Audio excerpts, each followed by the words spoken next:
Hindi super पेट web पर around the web.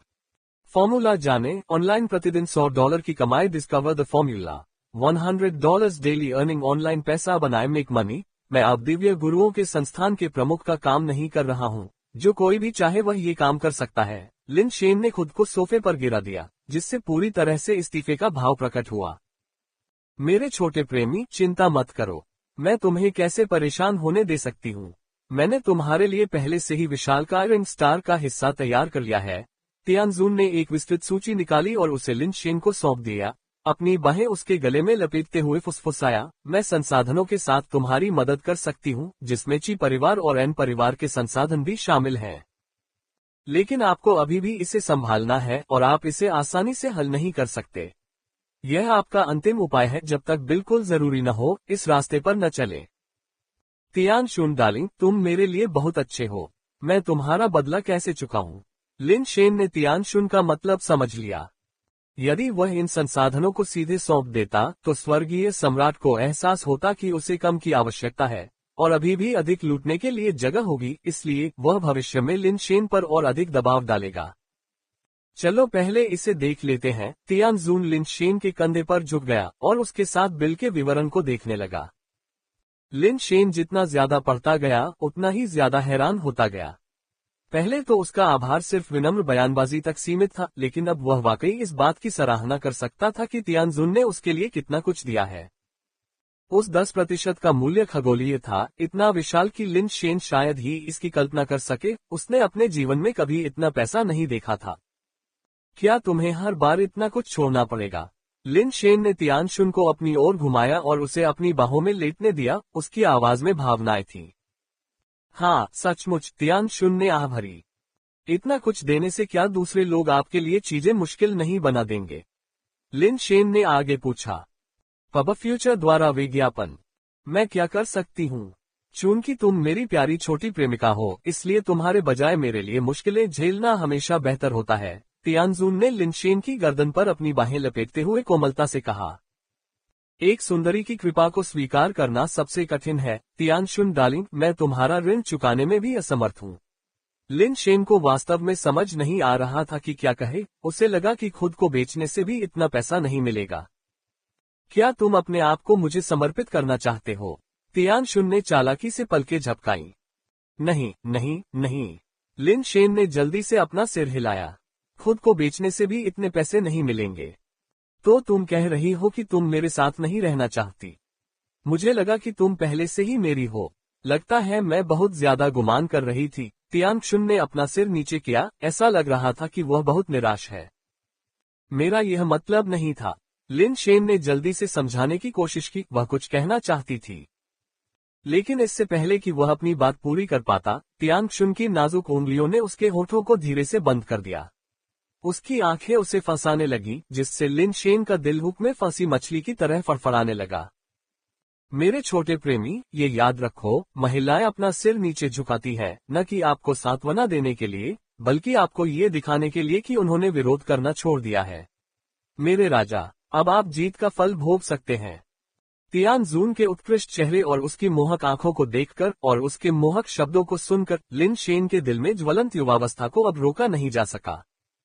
अपने अंदर नई ताकत के साथ लिन शेन ने तियानजुन को उठाया और बेडरूम की ओर चल दिया। उसने अपनी बाहों में जो बंडल पकड़ा हुआ था, वह किसी व्यक्ति की तरह नहीं, बल्कि एक ज्वाला की तरह लग रहा था। एक ऐसी ज्वाला जिसने उसे पूरी तरह से असहज रूप से गर्म कर दिया। जीवन एक परीक्षा पत्र की तरह है जो अनगिनत अनुत्तरित प्रश्नों से भरा है। लिन शेन एक आलसी छात्र था जिसे पढ़ाई करना पसंद नहीं था, लेकिन आज वह असाधारण रूप से मेहनती था और कई रिक्त स्थान भरने वाले प्रश्नों पर कड़ी मेहनत कर रहा था। पहली बार लिन शेन को लगा कि यह कहावत सच थी, पढ़ाई से खुशी मिलती है। समय बीतता गया और गर्म कोमलता में लिपटी लिन शेन सो गई। पढ़ाई करना वाकई शारीरिक रूप से बहुत ज्यादा थका देने वाला काम था। जब लिन शेन उठे तो उन्हें पता ही नहीं चला कि समय क्या हो गया है। आसमान पहले ही काला हो चुका था। लिन शेन को लगा कि उसका पूरा शरीर शिथिल पड़ गया है और उसमें शक्ति की कमी है, फिर भी उसमें एक अस्पष्ट स्पष्टता थी। उसने अपने आप को तानकर, पलटकर, हाथ आगे बढ़ाया, लेकिन केवल पतली हवा को ही पकड़ सका। आंखें खोलकर उसने देखा कि तियानशुन अब वहां नहीं थी। विभिन्न शाखाओं में बंटने और संतानों की संख्या बढ़ाने की भारी जिम्मेदारी ने आखिरकार अपना पहला कदम उठा लिया है, लेकिन मुझे आश्चर्य है कि क्या मेरा परिवार एक मिश्रित रक्त वाले बच्चे को स्वीकार कर पाएगा। लिन शेन ने मन ही मन सोचा। मेरे छोटे प्रेमी, आराम करो। मुझे कुछ काम निपटाना है और मैं पहले निकल जाऊंगा। मैं बाद में वापस आऊंगा। जैसे कि लिन शेन को हलचल महसूस हुई हो, उसके बगल में रखा उपकरण स्वचालित रूप से चालू हो गया और तियानशुन की होलोग्राफिक छवि को प्रक्षेपित किया। एम्पायर पर पढ़ने के लिए और अधिक जानकारी पाएं। होलोग्राफिक छवि में उन पतले पैरों को देखते हुए लिन शेन अपने दिल की गहराई से फिर से आह भरने से खुद को रोक नहीं सका। वे पैर मरने के लायक हैं। पब फ्यूचर द्वारा विज्ञापन। अकाउंट बैलेंस शीट उठाकर लिन शेन ने उसे एक बार फिर ध्यान से पढ़ा।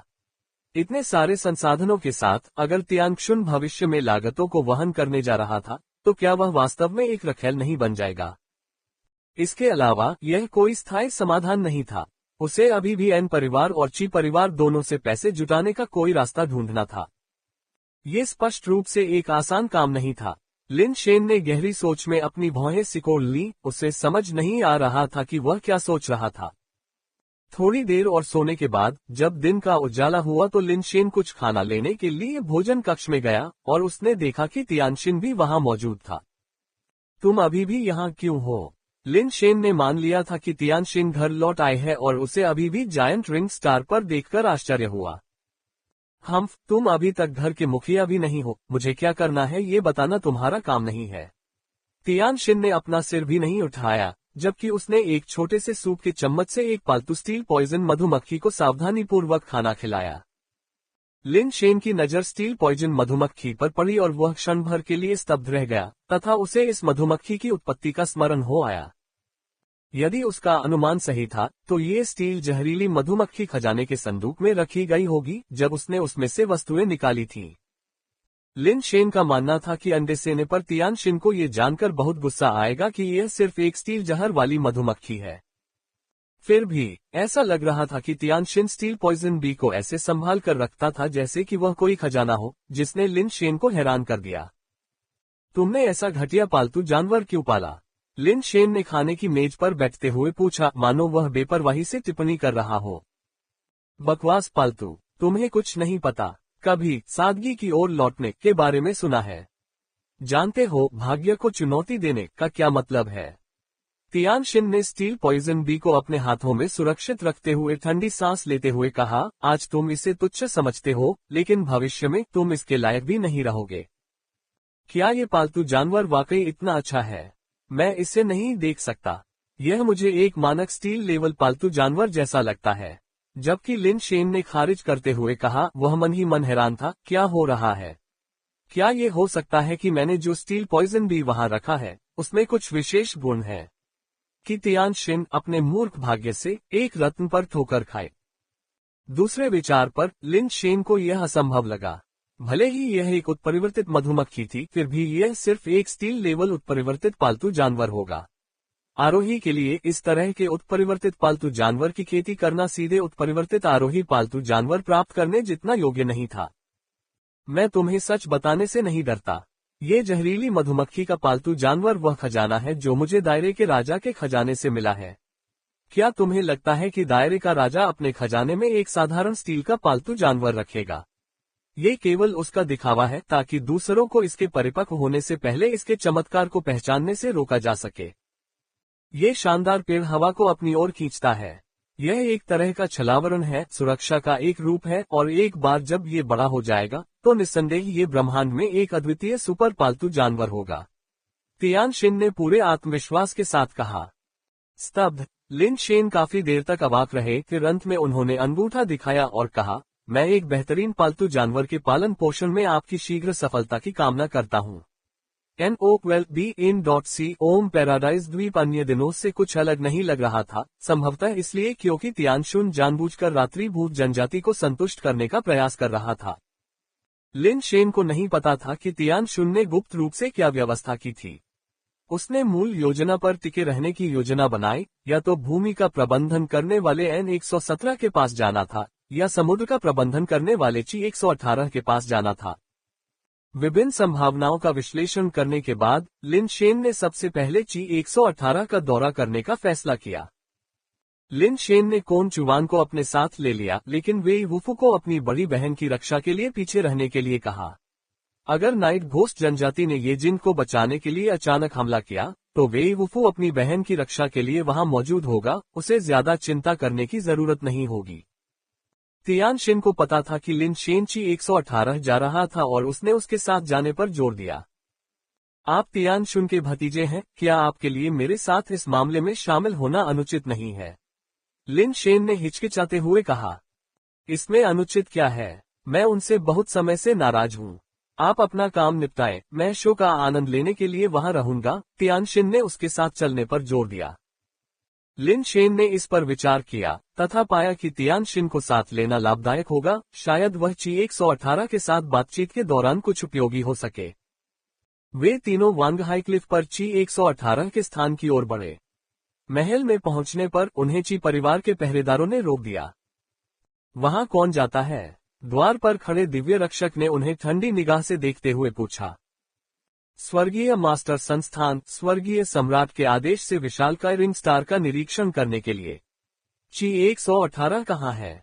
कोन चुवान ने आत्मविश्वास से अपना पहचान पत्र प्रस्तुत किया। क्या सेलेस्टियल मास्टर इंस्टीट्यूट? इसके बारे में कभी नहीं सुना। मैं संदेश भेजता हूँ, तब तक यही रुको। सेलेस्टियल गार्ड ने कोई शिष्टाचार नहीं दिखाया, एक ठंडे भाव के साथ बोला। सेलेस्टियल मास्टर इंस्टीट्यूट स्वर्गीय सम्राट की ओर से काम करता है और आपकी लापरवाही बर्दाश्त नहीं करता, कोन चुवान ने कहा। उसका चेहरा काला पड़ गया क्योंकि उसे एहसास हुआ कि ची परिवार जानबूझकर उन्हें परेशान कर रहा था और सेलेस्टियल गार्ड को सबक सिखाने वाला था। लेकिन लिन शेन की हल्की खांसी ने उसे रोक दिया। चलो इंतजार करते हैं, लिन शेन ने उदासीनता से कहा। कोन चुवान तुरंत एक तरफ हट गया और कुछ और कहने की हिम्मत नहीं जुटा पाया। तीनों काफी देर तक गेट के बाहर इंतजार करते रहे, लेकिन महल से कोई बाहर नहीं आया। महल के सबसे ऊंचे टॉवर के अंदर ची 118 एक अन्य दिव्य के साथ द्वार की छवियों को देख रहा था। वह नया डीन सरल नहीं है। कोन चुवान जैसा घमंडी व्यक्ति भी उसकी बात मानता है। इस आदमी से निपटना आसान नहीं है, ची 96 ने तस्वीरें देखते हुए कहा। ये तो बस एक सुंदर लड़का है जिसे तियान शुन ने पाला है। वह केवल तियान शुन और तियान जुए के संबंधों पर निर्भर है। स्वर्गीय सम्राट को उसकी स्थिति पर बहुत ध्यान है, इसीलिए उसने उसे पैसे इकट्ठा करने के लिए जायंट रिंग स्टार के पास भेजा है, ची 118 ने तिरस्कार पूर्वक कहा। यदि तियान शुन हार मान ले तो क्या तुम भी मान जाओगे? ची 96 ने पूछा। अगर वह मान जाती है तो यह उसके छोटे प्रेमी की जान की कीमत होगी। मैं क्यों दूं? ची 118 ने उपहास किया। अगर मैं ये पैसा दे दूंगा तो मैं भविष्य में इस घेरे में कैसे खड़ा हो सकता हूँ?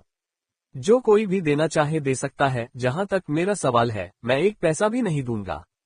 अगर स्वर्ग के सम्राट को पैसा चाहिए तो वह मेरे घर को लूटने के लिए किसी को भेज सकता है, उसने कहा। यदि स्वर्गीय सम्राट घरों को लूट सकता तो वह इतना उपद्रव नहीं मचाता, ची 96 ने हंसते हुए कहा।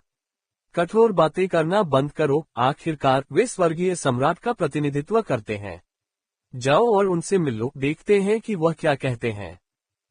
ची 118 ने थोड़ा सिर हिलाया। यहाँ मेरा इंतजार करो, मैं अभी आती हूँ। यद्यपि ची 118 ने कठोर बातें की, लेकिन जब वह गेट पर आया तो उसका व्यवहार पूरी तरह से बदल गया। उसने लिन शेन को एक बड़ी मुस्कान के साथ अभिवादन किया। बोलने से पहले एक दिव्य जाति की छाती को छूते हुए सलामी दी। कृपया मेरी अशिष्टता को क्षमा करें, स्वर्गीय संस्थान के प्रमुख।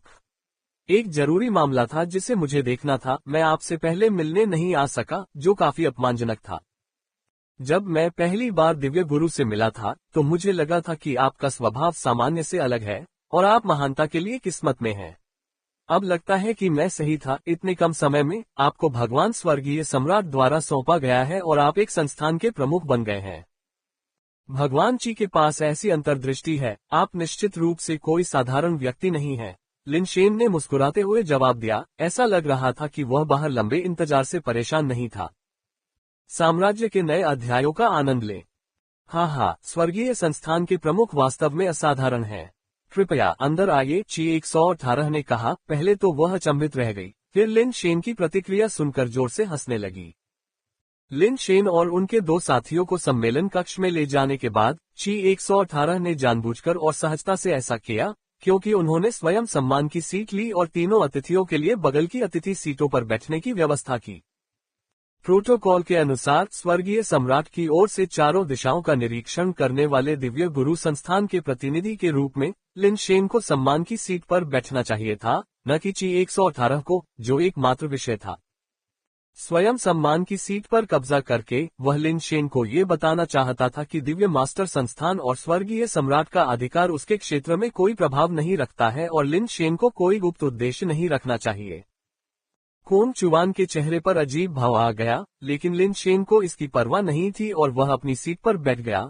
कोन चुवान के पास भी ऐसा ही करने और बैठ जाने के अलावा कोई विकल्प नहीं था।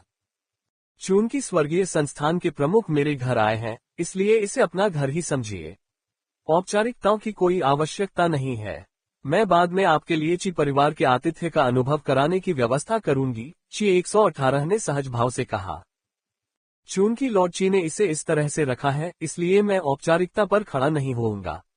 सेलेस्टियल मास्टर इंस्टीट्यूट में हाल ही में धन की कमी है, इसलिए आपके द्वारा यहाँ प्रस्तुत किए गए संसाधन अब से दोगुने हो जाएंगे। ये थोड़ा सा पैसा आपके लिए कोई समस्या नहीं होनी चाहिए, है न, लॉर्ड ची? लिन शेन ने सीधे ची 118 की आंखों में देखते हुए पूछा। ची 118 को उम्मीद नहीं थी कि लिन शेन इतना स्पष्टवादी होगा। उनकी नजरें मिली और उसके चेहरे से मुस्कान गायब हो गई। डीन, क्या आप लॉर्ड हेवनली एम्परर की ओर से बोल रहे हैं या सेलेस्टियल मास्टर इंस्टीट्यूट की ओर से? ची 118 ने कठोर चेहरे से पूछा। मैं दिव्य मास्टर संस्थान का डीन हूँ, इसलिए स्वाभाविक रूप से मैं संस्थान का प्रतिनिधित्व करता हूँ, लिन शेन ने उत्तर दिया, क्योंकि वह स्पष्ट रूप से स्वर्गीय सम्राट का प्रतिनिधित्व करने का दावा नहीं कर सकता था। स्वर्गीय सम्राट को पैसे की जरूरत थी, इस बारे में खुलकर बात नहीं की जा सकती थी। मैनेजर एन ने पहले ही उसे बार बार संकेत दिया था कि इस पद पर आसीन होने के बाद उसे कुछ मामलों में दोष लेने के लिए तैयार रहना चाहिए। ये सुनकर ची 118 ठंडी हंसी हंसा। डीन, मेरे विशाल रिंग स्टार का आपके सेलेस्टियल मास्टर इंस्टीट्यूट के साथ न तो कोई वरिष्ठ अधीनस्थ संबंध है और न ही हम एक ही विभाग में हैं। आपके संस्थान के पास पैसे की कमी है, आप मुझसे इसके लिए क्यों पूछ रहे हैं? अगर यह भगवान स्वर्गीय सम्राट इस पैसे के लिए पूछ रहे होते, तो मुझे स्वाभाविक रूप से ऐसा करना पड़ता, भले ही मुझे ऐसा करने के लिए अपनी संपत्ति बेचनी पड़े। लेकिन तुम्हें यह अधिकार किसने दिया? ची 118 के मन में ये भी स्पष्ट था कि स्वर्गीय सम्राट कभी भी उसके नाम का उपयोग करके धन नहीं मांगेंगे, यही कारण है कि उसने इतनी निर्भीकता से बोलने का साहस किया। तो फिर मान लेते हैं कि यह स्वर्गीय सम्राट की इच्छा है, लिन शेन ने जवाब दिया। 1 इंच भी पीछे नहीं हटते हुए उसने ची 118 से आंखें मिलाईं और यह वाक्यांश बहुत हल्के से बोला। ची 118 को कभी उम्मीद नहीं थी कि लिन शेन ऐसी बात कहने की हिम्मत करेगा और वह तुरंत शब्दों के अभाव में खो गया। ऐसा कहकर लिन शेन वास्तव में पूरी तरह से अनुचित व्यवहार कर रहा था। कोन चुवान और तियानशिन भी लिन शेन की बातों से चौंक गए। अगर उसकी बात फैल गई तो उसे दूसरों के सामने आने का इंतजार नहीं करना पड़ेगा। स्वर्गीय सम्राट उसे अनुशासित करने वाला पहला व्यक्ति होगा। स्वर्गीय सम्राट को धन संपत्ति से बहुत प्यार था, लेकिन उसे अपनी प्रतिष्ठा की भी बहुत परवाह थी। कुछ चीजें की जा सकती थीं, लेकिन इसका दोष स्वर्गीय सम्राट पर कभी नहीं लगाया जा सकता था। जो कोई भी स्वर्गीय सम्राट को बदनाम करने की कोशिश करेगा, उसे अपनी जान देकर इसकी कीमत चुकानी पड़ेगी। ची 118 कुछ क्षणों के लिए बोल नहीं पाया, क्योंकि लिन शेन का कदम पूरी तरह से सामान्य से हटकर था। अब जब लिन शेन ने बोल दिया है, अगर उसने इनकार कर दिया तो वह स्वर्गीय सम्राट के चेहरे पर थप्पड़ मार रहा होगा। भले ही स्वर्गीय सम्राट ने बाद में लिन शेन से निपटने का फैसला किया, तो उसे भी निश्चित रूप से फंसाया जाएगा। अगर वह आज्ञा का पालन करता तो दूसरों को ये पता नहीं चलता कि लिन शेन ने दावा किया था कि पैसे स्वर्गीय सम्राट द्वारा मांगे गए थे। अन्य स्टार लॉर्ड्स केवल ये सोचेंगे कि उसने कमजोरी दिखाई है, उसे पैसे देकर खुद को स्वर्गीय सम्राट के साथ जोड़ लिया है। स्वर्गीय सम्राट उसे अन्य स्टार लॉर्ड्स से पैसे मांगने के लिए एक उदाहरण के रूप में भी इस्तेमाल कर सकते हैं। फिर ची 118 ऐसी स्थिति से कैसे निपट सकता है? यदि बाद में लिन शेन ने इनकार कर दिया तो ची 118 का अंत हो जाएगा। उसका मुंह शब्दों से भरा होगा, लेकिन वह खुद को साफ नहीं कर पाएगा। जहरीला, सच में जहरीला। ची 118 को एहसास हुआ कि इस आदमी से निपटना जितना उसने सोचा था उससे कहीं ज्यादा मुश्किल था। अपनी क्षमताओं के बावजूद ये व्यक्ति काफी निर्दयी और जहरीला था। वह न केवल दूसरों के प्रति बल्कि स्वयं के प्रति भी कठोर था। ये पूरी तरह से आत्मविनाशकारी था। स्वर्गीय संस्थान के प्रमुख, खोखली बातें करना किसी के लिए भी आसान है, लेकिन यदि आप कहते हैं कि धन की मांग स्वर्गीय सम्राट द्वारा की गई है, तो क्या ये सच है? मुझे वह दस्तावेज दिखाए। यदि उस पर वास्तव में स्वर्गीय न्यायालय की मुहर लगी है, तो मैं धन इकट्ठा करूंगा, भले ही मुझे खुद दिवालिया क्यों न होना पड़े। ची 118 ने कहा, जो आखिरकार इस काम में एक अनुभवी व्यक्ति था, कोई नौसिखिया नहीं जिसे कुछ मीठी बातों से धोखा दिया जा सके। उन्होंने लिन शेन द्वारा लाए गए संकट को चतुराई से शांत कर दिया। कोई दस्तावेज नहीं है, लिन शेन ने उदासीनता से कहा। ची 118 निश्चित रूप से जानता था कि कोई भी दस्तावेज नहीं हो सकता है और उसने ताना मारा, स्वर्गीय न्यायालय से कोई भी दस्तावेज ठीक नहीं है। आप कहते हैं कि भगवान स्वर्गीय सम्राट को पैसे की जरूरत है, तो कम से कम उनसे एक शाही आदेश तो होना ही चाहिए, है ना? बस मुझे स्वर्गीय सम्राट की मुहर दिखाओ और चाहे आप कितना भी मांग ले, मैं एक बार भी नाराज नहीं होऊंगा। वहां भी ऐसा कुछ नहीं है, लिन शेन ने जवाब दिया। टकराना। ची 118 ने मेज पर अपना हाथ पटक दिया और अचानक उठ खड़ा हुआ। कठोर चेहरे से लिन शेन की ओर इशारा करते हुए चिल्लाया, आप सेलेस्टियल मास्टर इंस्टीट्यूट के डीन के पास न तो आधिकारिक दस्तावेज है और न ही शाही आदेश, फिर भी आप भगवान स्वर्गीय सम्राट का झंडा लहराते हैं, उनकी प्रतिष्ठा को धूमिल करते हैं। हमारी दिव्य जाति ऐसे बेशर्म बदमाश के अस्तित्व को बर्दाश्त नहीं कर सकती। ऐसा मत सोचो कि सिर्फ इसलिए कि तुम सेलेस्टियल मास्टर इंस्टीट्यूट के डीन हो, तुम दूसरों को बिना किसी दंड के धमका सकते हो। मैं ची 118 ईमानदारी से जीता हूं और उन लोगों से घृणा करता हूं जो स्वर्गीय सम्राट के नाम पर सभी बुरे काम करते हैं, भले ही इसके लिए मुझे अपनी जान देनी पड़े। मैं हमारे भगवान सम्राट को सही साबित करने के लिए सेलेस्टियल कोर्ट में इसकी रिपोर्ट करूंगा। ची 118 को पता था कि लिन शेन के पास संभवतः कुछ भी नहीं हो सकता था। वह जिस धन की मांग कर रहा था वह ऐसा था जो दिन के उजाले में टिक नहीं सकता था। किसी आधिकारिक दस्तावेज या शाही आदेश की तो बात ही छोड़िए, यहाँ तक कि लेन देन का रिकॉर्ड भी नहीं हो सकता था। सम्राट तियानशु एक लालची और घमंडी व्यक्ति था। वह लालच में लिप्त हो सकता था, लेकिन वह भ्रष्ट शासक कहलाना बर्दाश्त नहीं कर सकता था। यही कारण है कि ची 118 को लिन शेन पर दबाव बनाने और स्थिति को उसके खिलाफ मोड़ने का आत्मविश्वास था। काटने और जवाबी हमले के इस संयोजन ने कोन चुवान और तियानशिन को चौंका दिया। उनके चेहरे पीले पड़ गए, क्योंकि वे जानते थे कि अगर ची 118 वास्तव में इस मामले को स्वर्गीय न्यायालय में ले गया, तो न केवल स्वर्गीय सम्राट लिन शेन की रक्षा नहीं करेगा, बल्कि वह संभवतः उससे छुटकारा पाने वाला पहला व्यक्ति होगा। युवा, अभी भी बहुत युवा, ये सोचने के लिए कि उसने ची 118 के खिलाफ ऐसी रणनीति का उपयोग करने की कोशिश की, और अब इसका इस्तेमाल उसके खिलाफ किया जा रहा है। कोन चुवान को लगा कि लिन शेन एक शह और मात की स्थिति में था और उसे इससे बाहर निकलने का कोई रास्ता नहीं दिख रहा था। शानदार, सचमुच शानदार। लॉर्ड ची वास्तव में एक मास्टर है। मैं पूरी तरह से विस्मित हूँ, लिन शेन ने अपने हाथों से ताली बजाते हुए कहा।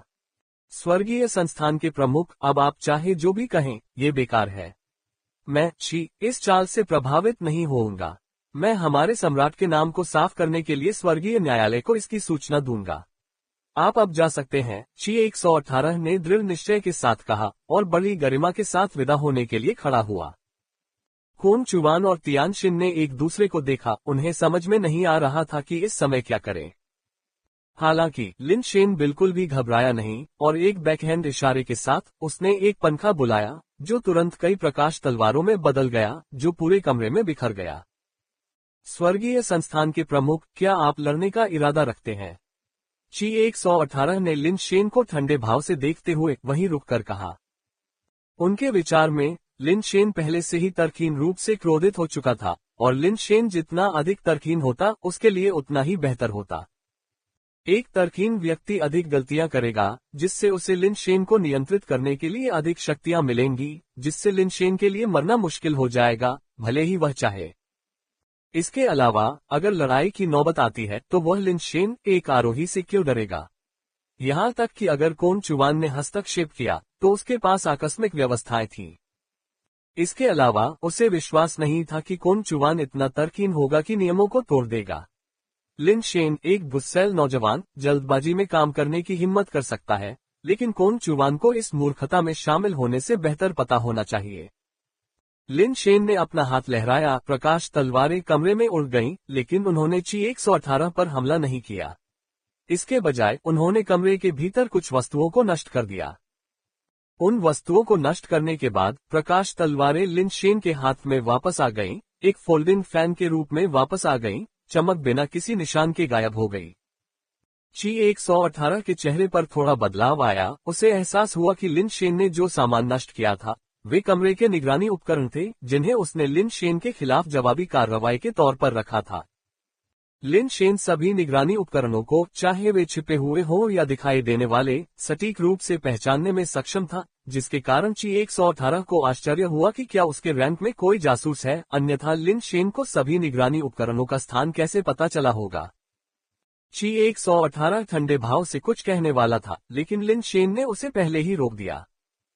भगवान ची, क्या आप इसे पहचानते हैं? लिन शेन ने एक स्क्रॉल लिया और उसे ची 118 के सामने खोल दिया।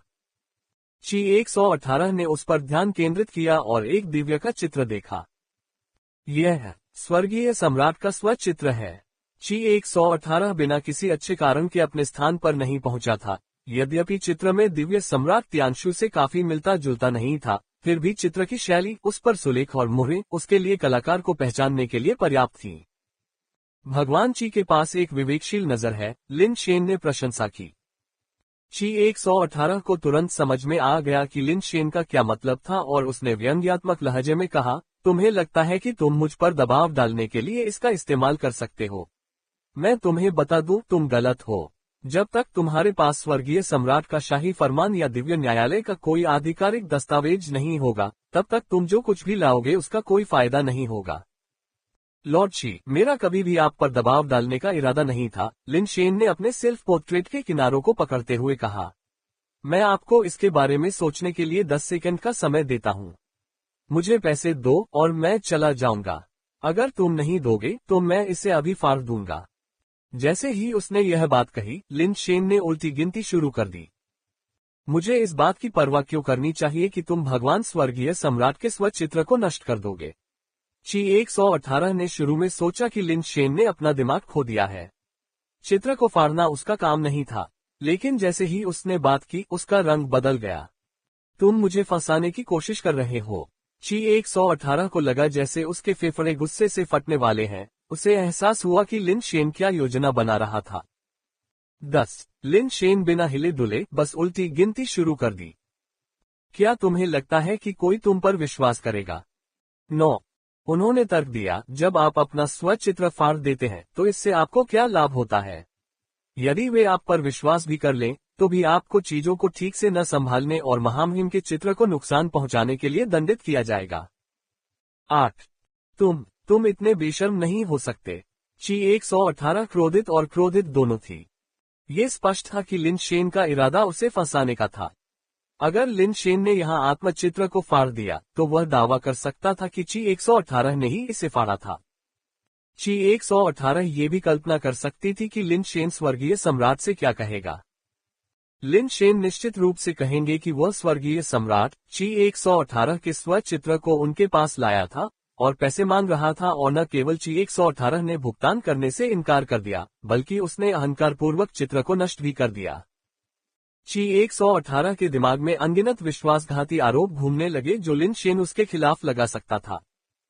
7। लिन शेन ने भावनाहीन होकर गिनती जारी रखी। इस तरह से चीजों को संभालने से, भले ही आप स्वर्गीय सम्राट को रिपोर्ट करते हैं, मैं परेशानी में नहीं पड़ूंगा, लेकिन आप निस्संदेह बर्बाद हो जाएंगे, ची 118 ने सख्ती से घोषणा की। 6। आप 5। ध्यान से सोचो, अगर पेंटिंग फट गई तो चाहे मुझे कुछ भी हो जाए, तुम्हें कड़ी सजा मिलेगी और तुम्हारी जान को भी खतरा हो जाएगा। 4। मुझे विश्वास नहीं होता कि तुम सचमुच इसे फाड़ने की हिम्मत करोगे, ची 118 ने दांत पीसते हुए कहा। 3, 2, 1। लिन शेन ने गिनती तेज कर दी और लगभग तुरंत ही अंतिम 3 नंबरों को गिन लिया, फिर फाड़ने के लिए अपना हाथ बढ़ाया। इसे मत फाड़ो, मैं दे दूंगी, ची 118 रोते हुए लिन शेन की ओर दौड़ी। लिन शेन ने अपना हाथ रोक लिया और कोन चुवान ने ची 118 को रोक दिया। ची 118 ने स्वचित्र के किनारे पर पहले से ही एक छोटा सा फटा हुआ देखा। यदि वह बोलने में थोड़ा भी धीमा होता तो संभवतः चित्र फट गया होता। ची 118 के माथे पर ठंडा पसीना आ गया जब उसे एहसास हुआ। स्वर्गीय संस्थान का ये नवनियुक्त प्रमुख एक निर्दयी चरित्र था जो अनुचित था। उसके पास खोने के लिए कुछ नहीं था और वह नियमों के अनुसार नहीं खेलता था। भगवान ची, आप मुझे दोष नहीं दे सकते, लिन शेन ने मुस्कुराते हुए कहा। भगवान स्वर्गीय सम्राट ने मुझे ये काम सौंपा है। अगर मैं असफल हो गया तो मेरे लिए भी यही परिणाम होगा। चून की मृत्यु किसी भी तरह से अपरिहार्य है, इसलिए मैं अंडरवर्ल्ड के रास्ते पर किसी साथी के साथ जा सकता हूँ। क्या आप सहमत नहीं हैं? मैं दे दूंगा। जब संसाधन वापस करने का समय आएगा, मैं इससे दोगुना कर दूंगा। ची 118 ने दांत पीस लिए। अतिरिक्त हिस्सा अभी मुझे दे दो। कोई वचन पत्र नहीं, कोई रसीद नहीं, सीधे मुझे दे दो। बाकी के लिए हम पहले की तरह काम कर सकते हैं, लिन शेन ने कहा। इतने सारे संसाधन आप मुझसे उम्मीद करते हैं। फाड़े नहीं, लीजिए, मैं इसे अभी देता हूँ। ची 118 ने देखा कि लिन शेन एक शब्द भी नहीं बोल रहा है, बस पेंटिंग को फाड़ने के लिए हाथ बढ़ा रहा है, और वह हताश हो गया। मैंने ऐसे लोगों को देखा है जो निर्दयी हैं, ऐसे लोग जो मरने की इच्छा रखते हैं, और ऐसे लोग जो बेशर्म हैं, लेकिन लिन शेन जैसा कोई नहीं देखा जो तीनों ही तरह का है। ये वाकई मेरे लिए पहली बार है। यदि लिन शेन की गश्ती दूत के रूप में स्थिति और उसे ची 118 के साथ महल में प्रवेश करते हुए देखने वाली कई आंखें न होती तो वह उसे वहीं मार देता। बस रुको, मैं इसे अभी लाता हूँ। अरे यार, तुम क्या कर रहे हो? ची 118 की पुतलियां सिकुड़ गईं, उसकी आंखें लगभग अपनी कोठरियों से बाहर निकल आईं। उसने अभी ये कुछ शब्द ही कहे थे कि लिन शेन ने आगे बढ़कर पेंटिंग फाड़ दी। कोन चुवान और तियान शिन दोनों डर से चिल्लाए। वे बहुत डरे हुए थे। लॉर्ड ची, अब आपको डिफॉल्ट करने के बहाने नहीं ढूंढने होंगे। आपको जो करना है वो करें। अगर आप आइटम नहीं देते हैं तो कोई बात नहीं, मुझे अब यह नहीं चाहिए, लिन शेन ने कहा और फटी हुई पेंटिंग उठाए और जाने के लिए मुड़ा। डीन, मिस्टर तियान, आप क्या कर रहे हैं? मुझे मारने से आपको क्या फायदा होगा? आप भी नहीं बचेंगे, समझे ना? ची 118 गुस्से से कांप उठा। उसने लिन शेन जैसा बेतुका इंसान कभी नहीं देखा था।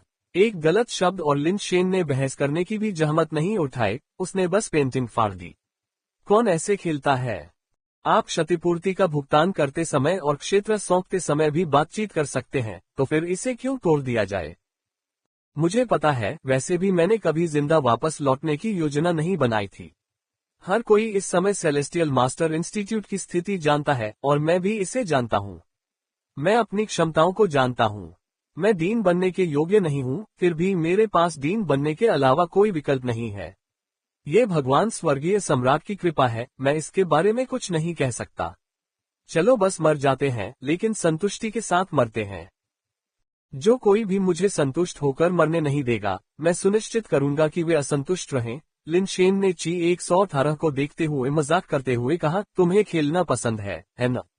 तो खेलते रहो। तुम्हारे पास जो भी तरकीबें हैं उनका इस्तेमाल करते रहो। मैं अभी तुम्हारे साथ खेलूंगा और तुम मुझे पाताल लोक के रास्ते पर साथ दे सकते हो। यह उचित है। जैसे ही वह बोल रहा था, लिन शेन ने पेंटिंग का एक और टुकड़ा फाड़ दिया। मिस्टर तियान, मेरे पूर्वज, मैं मानता हूं कि आप मेरे चाचा हैं, ठीक है। आप वास्तव में क्या चाहते हैं? ची 118 लगभग पागल हो रहा था। इस समय लिन शेन को मारने का मतलब उसके लिए कोई रास्ता नहीं होगा और लिन शेन को वापस जाने देना भी वैसा ही होगा। उसे नहीं पता था कि क्या करना है। क्या तुम्हें नहीं पता कि मैं क्या चाहता हूँ? लिन शेन ने ची 118 के सामने बैठने के लिए एक कुर्सी खींची, उसकी छाती की ओर इशारा किया और कहा, मुझे पैसे चाहिए जैसे कि मैं तुम्हारी जान के पीछे हूँ। तुमने मेरे साथ चालाकी करने की कोशिश की है ना? मैं तुम्हें खुश कर रहा हूँ। चूंकि तुम पैसे को जीवन से ज्यादा महत्व देते हो, इसलिए अपना जीवन पीछे छोड़ दो। मिस्टर तियान, सच कहूं तो मुझे आपसे ऐसी उम्मीद नहीं थी। ठीक है, मिस्टर तियान, मैं जीना चाहता हूँ। कृपया मुझे कोई रास्ता दिखाए। पेंटिंग पहले से ही फटी हुई है, मैं तुम्हें कैसे कोई रास्ता दे सकता हूँ? वैसे भी मेरे पास पेंटिंग को बहाल करने की क्षमता नहीं है। अगर तुम कर सकते हो तो आगे बढ़ो। लिन शेन ने फटी हुई पेंटिंग को सीधे ची 118 पर फेंक दिया। ची 118 ने फटी हुई पेंटिंग को जल्दी से गले लगा लिया और लिन शेन के करीब आते हुए दासतापूर्ण मुस्कान के साथ अपने पीछे खड़े तियान शिन और कोन चुवान की ओर देखा। मुझे कोई परवाह नहीं है, आप जो चाहे कह सकते हैं। मुझे वैसे भी मरना ही है और मुझे किसी और चीज की परवाह नहीं है, लिन शेन ने अपनी आंखों के कोने से उसकी ओर देखते हुए कहा। वह जानता था कि ची 118 का क्या मतलब है। वह चाहता था कि तियान शिन और कोन चुवान बाहर जाए ताकि वह लिन शेन से अकेले में बात कर सके, लेकिन उसने इसे अनदेखा कर दिया। मिस्टर तियान, आप इस बारे में क्या सोचते हैं? आपने पेंटिंग फाड़ दी, इसका वास्तव में मुझसे कोई लेना देना नहीं है। चलो यहाँ ईमानदार रहें, जब समय आए तो आपको बस सच बताना होगा, क्या यह आपके लिए काम करता है? ची 118 ने असहाय होकर कहा। नहीं, तुम्हें क्या लगता है कि तुम कह सकते हो कि मैंने इसे फाड़ दिया? मैं बस कहूंगा कि यह वह तुम थे जिन्होंने इसे फाड़ दिया। लिन शेन ने प्रत्येक शब्द के साथ उसकी छाती पर प्रहार किया। ची 118 के चेहरे का रंग बदल गया, लेकिन अंततः उसने अपना अभिमान निगल लिया और कड़वी मुस्कान के साथ बोला, मिस्टर तियान, मेरा पूरा परिवार जीने के लिए मुझ पर निर्भर है। अगर मैं मर गया तो यह आसान नहीं होगा, परिवार बिखर जाएगा।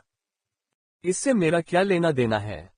मेरे घर में बड़े बुजुर्ग और छोटे छोटे लोग हैं, क्या मैं भी वैसे ही नहीं मरूंगा? तुम क्यों नहीं मर सकते? क्या तुम मुझसे ज्यादा महान हो? लिन शेन ने ठंडे चेहरे से कहा। मेरा यह मतलब नहीं है। देखो मिस्टर तियान, तुम वैसे भी बर्बाद हो चुके हो, मुझे नीचे खींचने की कोई जरूरत नहीं है। मेरे पास कुछ बचत है, जो चाहो जितना तुम उठा सको ले लो। अपने परिवार के भविष्य की खातिर मुझे जिंदा छोड़ दो।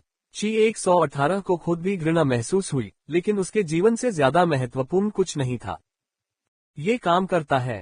पहले जो उल्लेख किया गया था उसके ऊपर एक और डबल जोड़े, लिन शेन ने उदासीनता से कहा।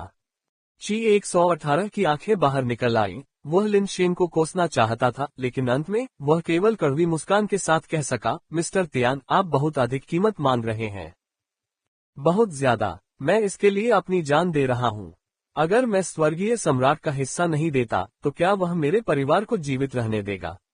अगर मेरा परिवार जीवित नहीं रह सकता तो ये चीजें मेरे लिए किस काम की? तुम्हें स्वर्गीय सम्राट का हिस्सा देना होगा और तुम मेरा हिस्सा भी कम नहीं कर सकते। जब तक सामान यहाँ है मैं मर जाऊंगा और तुम जीवित रहोगे।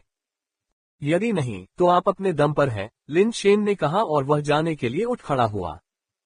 मैं दे दूंगा सब कुछ। ची 118 ने अपने जीवन में कभी इतनी बुरी किस्मत महसूस नहीं की थी, लेकिन आपको मेरे लिए कुछ सबूत छोड़ने की जरूरत है। उसे अब बहुत पछतावा हो रहा था, काश कि वह लिन शेन से कभी न मिला होता। दुनिया में कौन जानता था कि उसे ऐसे पैसे लोभी ठग का सामना करना पड़ेगा जिसे जीवन की कोई परवाह नहीं है। जब लिन शेन और उसके दो साथी महल से बाहर निकले तो उन्होंने 100 से ज्यादा बड़ी गाड़ियां खींची। वे अनगिनत संसाधनों से लदे हुए थे, जिनमें पेट कैप्सूल, असेंशन लिक्विड, पेट अंडे और यहाँ तक की निर्वाण सामग्री और पेट कैप्सूल, पेट अंडे और यहाँ तक कि निर्वाण अवशेषों के कई बैग शामिल थे। साथ ही कई उच्च श्रेणी की सामग्री भी थी जिसके बारे में लिन शेन ने कभी सुना भी नहीं था। यहाँ पर असेंशन अंडे और पालतू कैप्सूल को गाड़ी भरकर गिना गया था। हालांकि लिन शेन ने पहले ही तियान शुन के यहाँ का सामान देख लिया था और जानता था कि उन्हें हर साल कितना सामान जमा करना होता है, लेकिन अपनी आंखों से ये देखना अभी भी चौंकाने वाला था। यह मात्र वह राशि थी जो विशाल वलय तारा हर वर्ष स्वर्गीय सम्राट को देता था, और यह उसका केवल 2/3 था।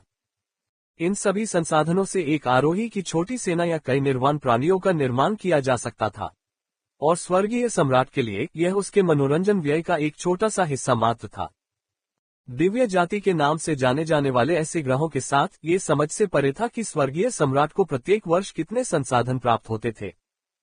फिर भी स्वर्गीय सम्राट कभी संतुष्ट नहीं हुआ और लगातार और अधिक लूटना चाहता था। वास्तव में अतृप्त। नवंबर LBJNN। तुम सच में जीवन से ज्यादा पैसे के पीछे पड़े हो, है ना? महल से बाहर निकलने के बाद तियान शिन ने लिन शेन को एक अजीब भाव से देखा। कौन कहता है कि मैं पैसे के पीछे हूँ, अपनी जिंदगी के पीछे नहीं। मुझे पैसा चाहिए और मैं जीना चाहता हूँ, लिन शेन ने मुस्कुराते हुए कहा। आपने वास्तव में उसे ये दिया था? ची 96 ने आश्चर्य से ची 118 की ओर देखते हुए पूछा। मैं क्या कर सकता था? वह लापरवाह था, लेकिन मुझे सावधान रहना था। आप अच्छी तरह जानते हैं कि स्वर्गीय सम्राट को अपने स्वाभिमान की कितनी परवाह है। उस बदमाश ने जोर देकर कहा कि मैंने ही पेंटिंग फाड़ी थी, मैं अपना बचाव कैसे कर सकता था। ची 118 स्पष्ट रूप से परेशान था। कोई भी यह विश्वास नहीं करेगा कि आपने पेंटिंग फाड़ दी है ना? ची 96 ने पूछा। वह पेंटिंग लेकर मेरे पास आया और पैसे की मांग की। इस स्थिति का परिणाम चाहे जो भी हो, स्वर्गीय सम्राट के स्वभाव के कारण वह बर्बाद हो जाएगा। कोई भी समझदार व्यक्ति सोचेगा कि उसके लिए पेंटिंग को फाड़ना असंभव है ना? अगर वह नहीं था तो और कौन हो सकता है? भले ही आप सभी जानते हो कि मैं इससे फाड़ने के लिए इतना मूर्ख नहीं हूँ, क्या स्वर्ग का सम्राट इस पर विश्वास करेगा? यहाँ तक कि अगर स्वर्ग के सम्राट को भी पता चल जाए कि मैंने ऐसा नहीं किया है, तो भी वह मुझे कभी नहीं छोड़ेंगे। ची 118 और अधिक क्रोधित होते हुए, कोसते हुए बोला, लानत है, अगर मुझे पता होता कि वह आदमी एक जीवन त्यागी पागल कुत्ता है, जो अपने जीवन की कीमत पर पैसे के लिए आ रहा है, तो मैंने उसे शुरू से ही भुगतान कर दिया होता, जिससे मैं खुद को ऐसे नुकसान से बचा लेता। आप सही कह रहे हैं, लेकिन अब जब आपने पैसे दे दिए हैं, तो दूसरों को नहीं पता कि यह कैसे दिया गया। अगर स्वर्गीय सम्राट इसे सफलता के रूप में उपयोग करते हैं, तो आप इसे कैसे संभालेंगे? ची 96 ने आह भरी। ची 118 ने ठंडे स्वर में कहा, मैंने पैसे दे दिए, लेकिन वह उन्हें वापस ले सकता है या नहीं, यह उसकी अपनी समस्या है। क्या आप उसके खिलाफ कार्रवाई करने की योजना बना रहे हैं? क्या अभी ऐसा करना थोड़ा ज्यादा ही स्पष्ट नहीं है? और चूंकि वह पहले ही बर्बाद हो चुका है, तो अब उसे निशाना बनाने का क्या मतलब है? ची 96 कुछ हद तक हैरान था। साम्राज्य पर और कहानियां सुने। चूंकि उसने गंदा खेलने का फैसला किया है, इसलिए मुझे नियमों का पालन न करने के लिए दोषी नहीं ठहराया जा सकता। मेरे पास सबूत है, मैंने वही दिया जो जरूरी था। अगर वह इसे वापस नहीं ले सकता, तो निश्चित रूप से स्वर्गीय सम्राट मुझे दोष नहीं दे सकता। ची 118 ने भावहीनता से कहा। इसके अलावा मैं इसे खुद करने की योजना नहीं बना रहा हूँ, नहीं मैं उस वस्तु को वापस लेने की योजना बना रहा हूँ। मुझे अपना रुख सभी को बताना होगा, नहीं तो मैं वाकई इन लोगों के बीच घुल मिल नहीं पाऊंगा। वह मेरे संसाधन ले सकता है, लेकिन उसे अपनी जिंदगी छोड़नी होगी। फिर हम देखेंगे कि और कौन अपनी जिंदगी से ब्लैकमेल करने की हिम्मत करता है। तियान शुन उसे सुरक्षा प्रदान कर रहा है और कौन चुवान उसकी रखवाली कर रहा है, इसलिए उसे यहाँ मारना आसान नहीं होगा। तुम इसके बारे में क्या योजना बना रहे हो? ची 96 ने सोचा। क्या उसे अब भी N117 से पैसे ऐंठने की जरूरत नहीं है? चाहे उसे पैसे मिले या न मिले, ये सुनिश्चित करे कि वहां से जाने के बाद उसकी मौत हो जाए। ची 118 ने दांत पीसते हुए कहा। बस ऐसा हुआ कि हमें उस व्यक्ति से मिलना ही था। उसे ऐसा करने दो। उस व्यक्ति द्वारा कार्रवाई करने से उसकी मृत्यु निश्चित है। ये वास्तव में एक अच्छा विचार है। कार्रवाई करने से पहले पानी में हलचल मचाओ। यदि वह वास्तव में N117 से पैसा प्राप्त करता है, तो इसे वापस लेने से हमारे कुछ नुकसान की भरपाई हो सकती है। ची 96 ने मुस्कुराते हुए कहा। चलो अभी उस व्यक्ति से मिलते हैं और आगे की जटिलताओं से बचने के लिए मामले को सुलझा लेते हैं। ची 118 ने आग्रह किया। वह एक क्षण भी प्रतीक्षा नहीं कर सका। दोनों जल्दी से महल से निकलकर समुद्र के बीच एक निर्जन द्वीप की ओर चल पड़े। कुछ ही देर में दोनों एक निर्जन द्वीप पर स्थित एक गुफा में पहुंच गए। गुफा के अंदर एक कब्र का पत्थर था और लंबे बालों वाला, पीला रंग वाला टोप और डिनर सूट पहने एक आदमी कब्र के पत्थर के ऊपर बैठा था और मुस्कुराते हुए ची 118 और ची 96 को देख रहा था। क्या आप किसी निर्णय पर पहुंच गए हैं? आदमी ने अपना सिर उठाया, जिससे उसकी दो रक्त लाल आंखें प्रकट हुई जो ची 118 को दिलचस्पी से देख रही थी। हाँ, मैं हमारे पिछले समझौते के अनुसार आपके साथ सहयोग करने के लिए सहमत हूँ, लेकिन मेरी एक छोटी सी शर्त है। ची 118 ने स्पष्ट रूप से कहा। ओह, कैसी शर्त? ये या ने मुस्कुराते हुए पूछा। तुम्हें किसी को मारने में मेरी मदद करनी होगी। कौन? तियान, सेलेस्टियल मास्टर इंस्टीट्यूट का प्रमुख, वर्तमान में विशाल रिंग स्टार पर है। सेलेस्टियल मास्टर इंस्टीट्यूट के प्रमुख, वह एक बड़ी मछली है। बस एक आरोही, वास्तव में इतनी बड़ी मछली नहीं। हालांकि मयूर कबीले से एक निर्वाण प्राणी उसकी रक्षा कर रहा है। कोई ऐसा व्यक्ति जो कम से कम 7 बार निर्वाण से गुजर चुका है, उससे निपटना बहुत कठिन है। यदि आप ऐसा नहीं कर सकते तो हमारा सौदा रद्द हो जाएगा। ची 118 ने कहा। ऐसा लगता है कि आप वास्तव में तियान से नफरत करते हैं। तो फिर यहाँ एक सफल सहयोग है, ये या ने मुस्कुराते हुए कहा। आप अभी अभी निर्वाण से लौटे हैं, क्या कोई समस्या है? उस व्यक्ति को मरना ही होगा और आपके पास केवल एक ही मौका है। ची 118 ने कुछ असहजता के साथ जोर दिया। मुझसे स्वर्गीय सम्राट को मारने के लिए कहना वास्तव में मेरे पास क्षमता नहीं है। एक आरोही को मारने के लिए एक मोर कबीले के निर्वाण होने का उल्लेख नहीं करना, भले ही भगवान स्वयं आए, वह उसकी जान नहीं बचा सकता। ये यानी कब्र के पत्थर से छलांग लगाए। उसकी रक्त लाल आंखें ची 118 को घूरते हुए उसने कहा, हालांकि अपना वादा मत भूलना, अन्यथा मुझे कुछ और लोगों को मारने में कोई आपत्ति नहीं होगी। जब तक आप उस व्यक्ति को मारते रहेंगे तब तक कोई दुर्घटना नहीं होगी, ची 118 ने ठंडे स्वर में कहा। लिन शेन और उसके साथी सामान को पैराडाइज द्वीप पर वापस ले आए, लेकिन तियानजुन अभी भी वापस नहीं आया था। तियानशिन, तुम मेरी सूची की जांच करने में मदद करो, मुझे N117 के स्थान पर एक और यात्रा करनी है। लिन शेन ने तियानशिन को आइटम और खाते सौंपते हुए कहा। आपके पास दूसरी पेंटिंग भी है। तियानशिन ने लिन शेन को एक अजीब भाव से देखा, ये सोचकर कि लिन शेन पागल हो गया है। यदि वह धन की मांग भी करे और उसे सब कुछ मिल भी जाए, तो भी उसके पास जीवन का आनंद लेने के लिए कुछ नहीं होगा। नहीं, लिन शेन ने अपना सिर हिलाया। इसके बिना आप पैसे कैसे मांगेंगे? तियानशिन समझ नहीं पाया कि लिन शेन क्या सोच रहा था। चलो कोशिश करते हैं और देखते हैं क्या होगा अगर वे देने को तैयार हैं। लिन शेन ने बिना विस्तार से बताया और कोन चुवान को अपने साथ ले लिया और वे एक बार फिर पैराडाइज द्वीप से चले गए।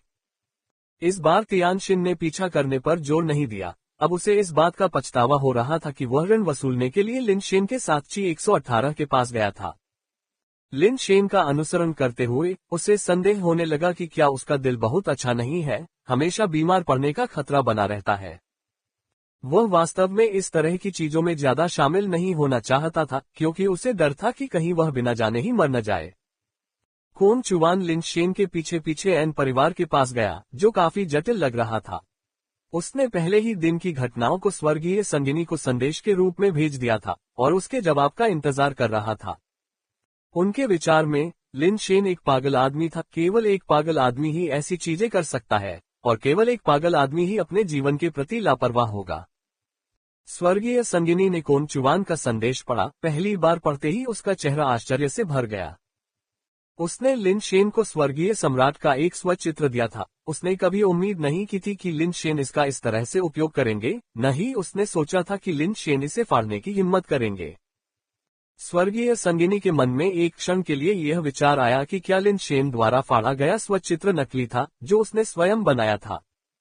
लेकिन इस विचार को स्वर्गीय संगिनी ने तुरंत खारिज कर दिया, क्योंकि वह जानती थी कि नकली चीज निश्चित रूप से ची 118 को मूर्ख नहीं बना सकती। स्वर्गीय संगिनी ने कोन चुवान के संदेश को कई बार पढ़ा और धीरे धीरे उसके चेहरे पर मुस्कान आ गई। काफी साहसी, वास्तव में कुछ भी करने में सक्षम। यदि वह जीवित रह सकता है और दिव्य गुरु संस्थान के प्रमुख के रूप में बैठना जारी रख सकता है, तो शायद वह वास्तव में इसे पुनर्जीवित कर सकता है। स्वर्गीय पत्नी ने खुद से कहा, यदि वह वास्तव में ऐसा करने में सफल होता है, तो शायद यह मेरे लिए भी अवसर होगा। कोन चुवान उत्सुकता से स्वर्गीय संगिनी के उत्तर की प्रतीक्षा कर रहा था। वास्तव में उसे नहीं पता था कि वर्तमान स्थिति को कैसे संभाला जाए, क्योंकि लिन शेन की हरकतें उसकी समझ से परे हो गई थीं। इससे पहले कि वे N117 के निवास पर पहुंचते, कोन चुवान को अंततः स्वर्गीय संगिनी का उत्तर मिला। उसकी सुरक्षा सुनिश्चित करने के लिए अपना सर्वश्रेष्ठ प्रयास करें, उसे स्काई पिनेकल स्टार पर जीवित वापस लौटने दें। यदि कार्य असंभव है तो अपनी सुरक्षा को हर चीज से ऊपर रखें। कोन चुवान ने संदेश पढ़ना समाप्त किया और असहायता से अपना सिर हिलाया। अगर उसे पता होता कि हालात ऐसे हो जाएंगे तो वह कभी लिन शेन को नहीं भड़काता। अब जबकि उसकी मोर आंखें लिन शेन के हाथों में थीं, अगर वह युद्ध के मैदान से भाग गया। लिन शेन के पागल स्वभाव को देखते हुए ये लगभग तय था कि लिन शेन बिना किसी हिचकिचाहट के उसकी मयूर आंखों को नष्ट कर देगा और उसे अपने साथ नीचे खींच लेगा। स्वर्गीय संगिनी ने उसे अपनी सुरक्षा को प्राथमिकता देने के लिए कहा था, लेकिन जब तक लिन शेन उसके सामने जीवित था और अपनी मयूर आंखें वापस प्राप्त किए बिना उसके बचने की कोई संभावना नहीं थी। उसे चिंता से बचाने के लिए उसने उसे यह बात बताने की हिम्मत नहीं की। कोन चुवान के पास चीजों को चरणबद्ध तरीके से आगे बढ़ाने के अलावा कोई अन्य विकल्प नहीं था। आखिरकार वह एक लंबे समय से चली आ रही प्रतिष्ठा के साथ एक निर्वाण स्तर का शक्तिशाली व्यक्ति था, जिसने कई तूफानों का सामना किया था, फिर भी एक आरोही लिन शेन की संगति में होने से उसे असुरक्षा की तीव्र भावना होती थी। जब दोनों एन परिवार के निवास पर पहुंचे तो आश्चर्यजनक रूप से एन 117 पहले से ही महल के बाहर उनका इंतजार कर रही थी। एन 117 को पहले से ही ज्ञात था कि लिन शेन और उनकी पार्टी ने ची 118 से कितनी बड़ी मात्रा में संसाधन ले जाए थे। हालांकि वह ये नहीं समझ पाया कि लिन शेन ने ची 118 को कैसे मजबूर किया। भले ही एन 117 ने अपना दिमाग खपाया, लेकिन वह ये नहीं समझ पाया कि ची 118 समझौता क्यों करेगा, जो कि बिल्कुल अकल्पनीय था। यदि वह ची 118 होता तो वह लिन शेन को इतने संसाधन कभी नहीं देता। एन 117 ने जानकारी के लिए ची 118 से संपर्क करना चाहा, लेकिन कोई फायदा नहीं हुआ क्योंकि ची 118 ने उसके संचार अनुरोधों का जवाब नहीं दिया। इससे एन 117 को गहरा संदेह हुआ और उसने लगातार लिन शेन की गतिविधियों पर नजर रखी। जब लिन शेन और उसका साथी उसकी ओर बढ़ रहे थे तो उसे पहले ही संदेश मिल चुका था। बहुत विचार विमर्श के बाद उसने फैसला किया कि उसे यह समझने की जरूरत है कि लिन शेन ने वास्तव में क्या किया था। स्वर्गीय संस्थान के प्रमुख भगवान, आपकी यात्रा हमें सम्मानित करती है। कृपया हमें माफ करें कि हम आपको दूर से अभिवादन नहीं कर पाए। ची 118 से इतने सारे संसाधन प्राप्त करने के बाद एन 117 ने लिन शेन को अब और कम आंकने की हिम्मत नहीं की और निर्वाण स्टार लॉर्ड के सामान्य अहंकार के बिना बहुत विनम्रता से उनका अभिवादन किया।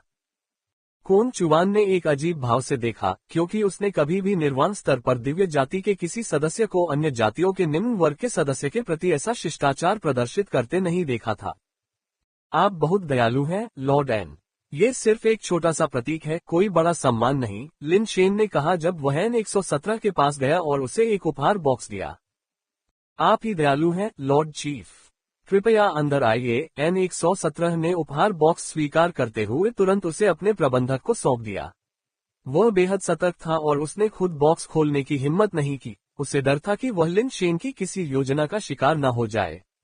साम्राज्य पर नवीनतम पड़े। क्या तुम इसे खोलकर नहीं देखोगे? लिन शेन ने मुस्कुराते हुए पूछा। स्वर्गीय संस्थान के प्रमुख से मिलने वाला कोई भी उपहार अत्यंत मूल्यवान होना चाहिए। आइए दूसरों को ईर्ष्यालु बनाने से बचें। मैं बाद में निजी तौर पर इसका आनंद लूंगा, एन 117 ने लिन शेन को अंदर ले जाते हुए कहा। लिन शेन की टिप्पणी ने उसे उपहार खोलने के लिए और अधिक अनिच्छुक बना दिया। उसने अपनी आंखों से बटलर को भी संकेत दिया कि वह बॉक्स को सावधानी और सतर्कता से संभाले। एन 117 स्पष्ट रूप से ची 118 की तुलना में अधिक सतर्क था। लिन शेन को सम्मेलन हॉल में आमंत्रित करने के बाद उन्होंने लिन शेन को सम्मान की सीट दी और अपने बाईं ओर और उसके नीचे एक स्थान लिया। लॉर्ड एन, मैं एक सीधा साधा व्यक्ति हूं, इसलिए मैं अपनी बात कहूंगा। लिन शेन ने बिना किसी बात को घुमा फिराए शुरू किया। चालाकी और योग्यता के मामले में वह इन बूढ़े लोमड़ियों का मुकाबला नहीं कर सकता था। उनके साथ खेल खेलना केवल उसके खुद के विनाश का कारण बनता, इसलिए उसके पास अराजकता को खत्म करने और उन पर वापस गंदगी फेंकने के अलावा कोई विकल्प नहीं था। कृपया अपनी बात कहें, लॉर्ड चीफ।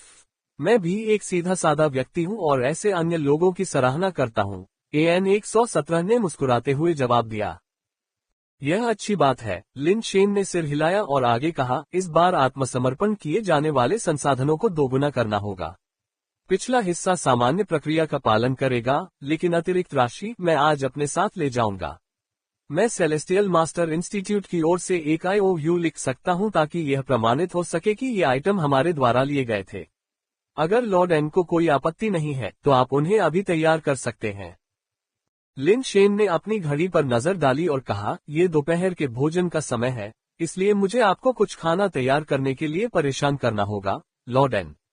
खाने के बाद हम सामान ले लेंगे और चले जाएंगे और हम आपको फिर से परेशान नहीं करेंगे। सर्वोत्तम संयम के बावजूद ये सुनकर एन 117 का चेहरा अत्यंत कुरूप हो गया था। डीन, मैं आपकी भावनाओं को समझता हूं, लेकिन मेरे पास वास्तव में यहाँ बहुत अधिक संसाधन नहीं है। यदि आपके पास पैसे कम हैं, तो मेरे पास कुछ बचत है। आप उन सभी को ले जा सकते हैं, IOU की कोई आवश्यकता नहीं है, 117 ने कहा, अपने उग्र क्रोध को नियंत्रित करते हुए और भड़के बिना। वह वास्तव में यह नहीं समझ पा रहा था कि लिन शेन के पास ऐसा कौन सा साहस या तुरूप का पत्ता था, जिसने उसे इतनी बेशर्मी से उससे पैसे मांगने में सक्षम बनाया। लिन शेन ने आन 117 की ओर देखा, जो चुप रही, मानो किसी चीज का इंतजार कर रही हो। कोन चुवान भी हैरान था कि लिन शेन किस बात का इंतजार कर रहा था।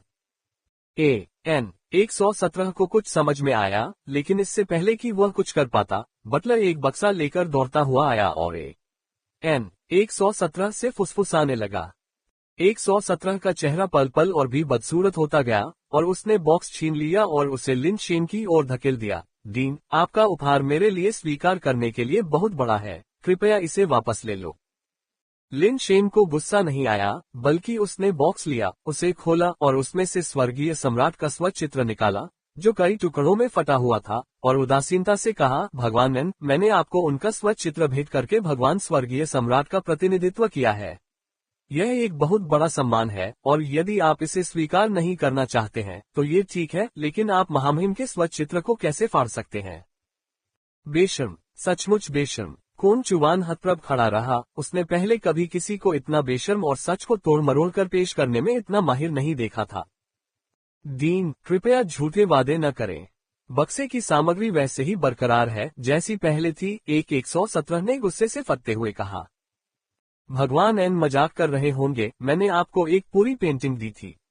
भले ही आपने मुझे सबसे बड़ी हिम्मत दी हो, मैं महामहिम के पवित्र चित्र को फाड़ने की हिम्मत नहीं करूंगा। यह एक बड़ा अपराध है। लिन शेन ने शांति से फटी हुई पेंटिंग को वापस बॉक्स में रख दिया और कहा, मैंने व्यक्तिगत रूप से आपको यह आइटम सौंपा था और आपने इसे सभी के सामने वापस ले लिया। मैंने तुम्हें वहीं पर इसकी जांच करने की अनुमति भी दे दी, तो फिर यह एक बर्बाद पेंटिंग कैसे बन गई? लॉर्ड एन, क्या तुम एक बर्बाद पेंटिंग स्वीकार करोगे? देखो, ये फटा हुआ ताजा है, इसे अभी अभी फाड़ा गया होगा। लॉर्ड एन, तुम में वाकई हिम्मत है कि महामहिम द्वारा खुद खींची गई पवित्र तस्वीर को फाड़ने की हिम्मत कर रहे हो। एन 117 हक्का बक्का था, लिन शेन को गौर से देख रहा था, उसका चेहरा विकृत हो गया था, ऐसा लग रहा था जैसे वह किसी को निगलने वाला हो। यदि लॉर्ड एन मुझे हत्या करके चुप कराना चाहते हैं तो आगे बढ़िए और अभी कर दीजिए। आखिरकार मुझे जीने के लिए नहीं बनाया गया था। यदि आपको लगता है कि यह पर्याप्त संतोषजनक नहीं है तो आप कुछ और बार चाकू मार सकते हैं, मुझे इतनी आसानी से मत मारिए। लिन शेन ने अपनी कमर से चाकू निकाला, उसे एन 117 के सामने रख दिया, अपनी आंखें बंद कर ली और मारे जाने का इंतजार किया और अपने पीछे कुछ हद तक स्तब्ध कोन चुवान से कहा, कोन चुवान, उसे मत रोकिए। लॉर्ड एन के हाथों मरना सम्मान की बात होगी, कम से कम मेरी अच्छी प्रतिष्ठा होगी। मैं अपने स्वामी और अपनी जाति के प्रति वफादार रहूंगा, अपने सम्राट के लिए खुद को बलिदान कर दूंगा। तुम, एन 117 गुस्से से कांप रहा था, उसकी इशारा करने वाली उंगली कांप रही थी। अब उसे आखिरकार समझ में आया कि ची 118 ने क्यों हार मान ली और पैसे चुका दिए। यह एक पागल कुत्ता था जिसे रेबीज था, अपनी मौत से पहले उसे किसी और को काटना पड़ा था। ची 118 ने एक आपदा से बचने के लिए पैसे दिए थे, और अगर उसने अभी पैसे नहीं दिए तो लिन शेन निश्चित रूप से उसे अपने साथ नीचे खींच लेगा। कौन ऐसा बर्दाश्त कर सकता है? 117 ये भी कल्पना कर सकता है कि लिन शेन ने संभवतः ची 118 के सामने चित्र को फाड़ दिया था, जैसा कि उसने कहा था, फाड़ ताजा था।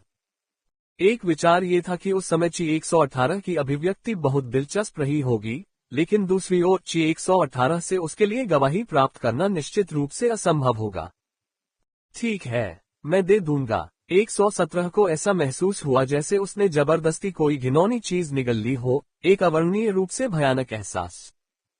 लॉर्ड एन, आप वास्तव में सीधे साधे हैं, लॉर्ड ची के विपरीत, जो टालमटोल करते रहे और जब मैंने दोगुनी राशि मांगी तभी देने को राजी हुए, लिन शेन ने मुस्कुराते हुए कहा। ये सुनकर एन 117 को अचानक अंदर से काफी बेहतर महसूस हुआ, जैसे कि अब यह असहनीय नहीं था। एन 117 से निकाले गए संसाधन ची 118 के संसाधनों का केवल आधा ही थे। लिन शेन पहले से ही काफी संतुष्ट था, वह इस परिणाम को स्वीकार कर सकता था। इन संसाधनों के साथ वह अंततः स्वर्गीय सम्राट को अपने कार्यों का हिसाब दे सकता था। बेशक लिन शेन को अभी भी स्वचित्र के मुद्दे से निपटना था। स्वचित्र प्रामाणिक था और भले ही वह स्वचित्र को फाड़ने की घटना को गुप्त रखना चाहता था, न तो आन 117 और न ही ची 118 उसे ऐसा करने की अनुमति देंगे। ची 118 और ची 96, जो गुप्त रूप से यहाँ की स्थिति पर ध्यान दे रहे थे, तब अचंभित रह गए जब उन्होंने लिन शेन को एन परिवार के परिसर से बड़ी मात्रा में संसाधनों के साथ बाहर आते देखा और वे हैरान नजरों से एक दूसरे को देखने लगे।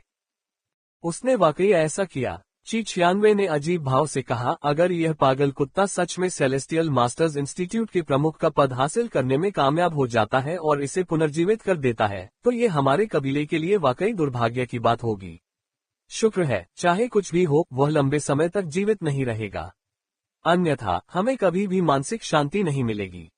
पागल कुत्ते ज्यादा दिन तक जीवित नहीं रहते, ची ने व्यंग्यात्मक लहजे में कहा। यह अच्छी बात है कि वह सफल हो गया, सामान वापस लाने से कम हमारे नुकसान की कुछ भरपाई हो सकेगी।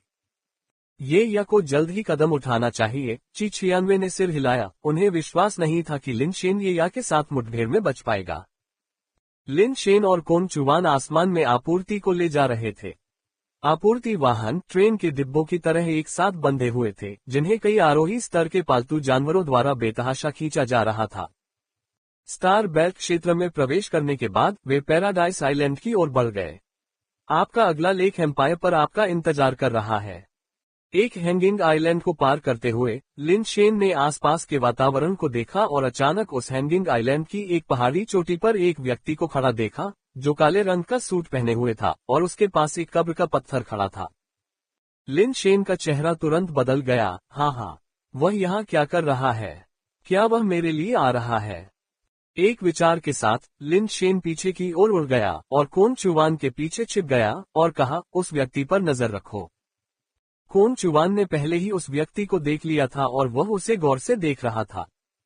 धमाका! ये या ने कब्र का पत्थर पकड़ा, उसे अपने कंधे पर उठाया और हवा में उछल पड़ा। जिस पहाड़ की चोटी पर वह खड़ा था, वह तुरंत ढह गई और एक भयानक धमाके के साथ वह लगभग तुरंत ही कोन चुवान और अन्य लोगों के सामने आ गया। तो ये तुम हो, तुम वास्तव में मरे नहीं हो। ये या ने लिन शेन को कुछ आश्चर्य से देखा, जाहिर तौर पर उसे पहचान लिया। क्या तुम भी वही नहीं हो, मरे भी नहीं हो? लिन शेन ने शब्दों को बर्बाद नहीं किया और सीधे आदेश दिया, उसे नीचे ले जाओ और उसे तुम्हारा नाम न जानने दो, उसके पास नामों के ज्ञान से मारने की क्षमता है। यह आदेश स्वाभाविक रूप से कोन चुवान के लिए था। उसने ये या को यह आदेश जानने से बचाने के लिए कोन चुवान का नाम नहीं पुकारा। बिना किसी हिचकिचाहट के कोन चुवान ने पंख कवच पहन लिया, उसका शरीर मयूर दिव्य चमक में फट गया और उसने ये या की ओर नीली रोशनी की किरण भेजी। ये या ने खुद को बचाने के लिए कब्र का पत्थर छीन लिया। मयूर की दिव्य चमक कब्र के पत्थर पर लगी, जो बिना किसी नुकसान के बची रही। कब्र के पीछे ये या खून से लाल आंखें कोन चुवान पर टिकाए हुए एक दुष्ट मुस्कान प्रकट करती है। मोर दिव्य चमक, कुछ खास नहीं। डीन, आपको और पीछे हट जाना चाहिए, मुझे चिंता है कि आप प्रभावित होंगे, कोन चुवान ने ठंडे स्वर में ये या को घूरते हुए कहा।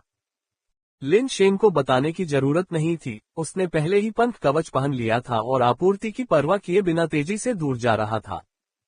वह देख सकता था कि ये या पहले से अधिक शक्तिशाली लग रही थी, जो केवल समाधि के पत्थर से मयूर के दिव्य तेज को रोकने में सक्षम थी, और एक कदम भी पीछे हटे बिना उसने निर्वाण प्राप्त कर लिया होगा। समय बर्बाद करना बंद करो, अपना जीवन पीछे छोड़ दो। तुम्हारा असली नाम तियान है ना? मैं इस बार गलत नहीं लिखूंगी, ये या ने ठंडे स्वर में कहा, लिन शेन को घूरते हुए और कब्र के पत्थर पर तियान के लिए 2 अक्षर लिखते हुए। पफट, बैकवोट बैकवोट बैकवोट।